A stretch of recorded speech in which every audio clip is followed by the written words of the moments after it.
बड़ाबा हाँ आज नहीं आसी तम किसी प्रश्न तमें कौन दे पार तार उत्तर। हाँ हाँ दे पारि अच्छा कहल आत्मा कौन? आत्मा भीतर थिबा गोटे चेतना शक्ति। आत्मा केबे हेले मरे ना।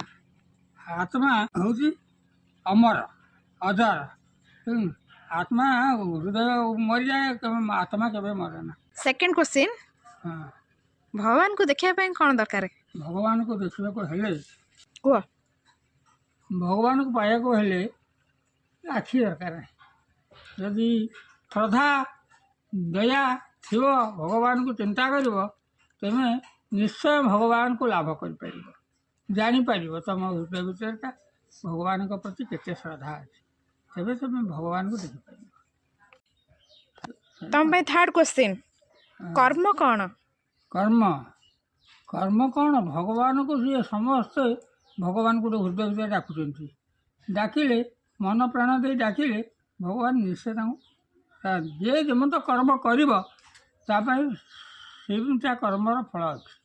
कर्म कले भगवान अच्छा। कर्म जे जेमत कर्म कर भल कर्म कले भल फल पाइब, मंद कर्म कले मंद फल पाइब। तेणु जे जेमत कर्म भगवान को पाइबा हेले भल कर्म करा पड़ो। फोर्थ क्वेश्चन पचारुची, कहल अहंकार कौन? अहंकार मो मनुष्य कहे मु सब कर तेणु से अहंकार जिनटा को मन रखिले तार से इच्छाटा पूर्ण है। भगवान गोटे जिनस अच्छे से अहंकार ये कहू मु सब कर ना से अहंकार सब मु तो कर अहंकार। अच्छा बड़ाबा हाँ शेष कौन कहूना? वो आंसर यदि तुमको भल लगे तुम्हें लाइक कर सब्सक्राइब कर।